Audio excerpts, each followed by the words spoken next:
Hello everyone, welcome back to our channel Login Aid. In this guide video, I will show you how to log in Omni Capital Retail Finance account. So first of all, what you have to do is launch open any browser of your choice. You can see over here, I've opened Google Chrome.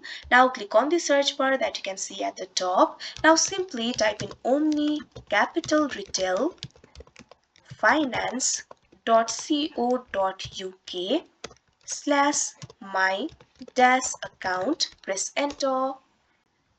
Now you can see over here you'll be led to the official website of Omni Capital Retail Finance. In this interface, what you have to do is scroll down. Now over here you'll be able to find two options, login and register.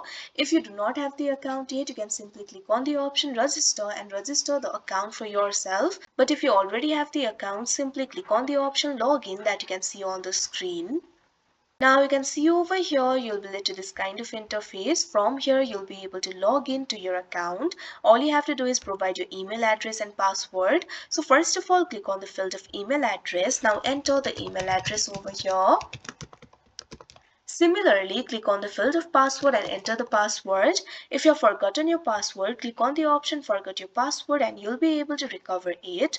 Otherwise, simply enter the password. Now, after you enter the credentials, click on the sign in option that you can see on the screen and you'll be logged into your account. So that is how you log in Omni Capital Retail Finance account. I hope you found this video helpful. Thank you for watching. Make sure to like, share and subscribe to our channel.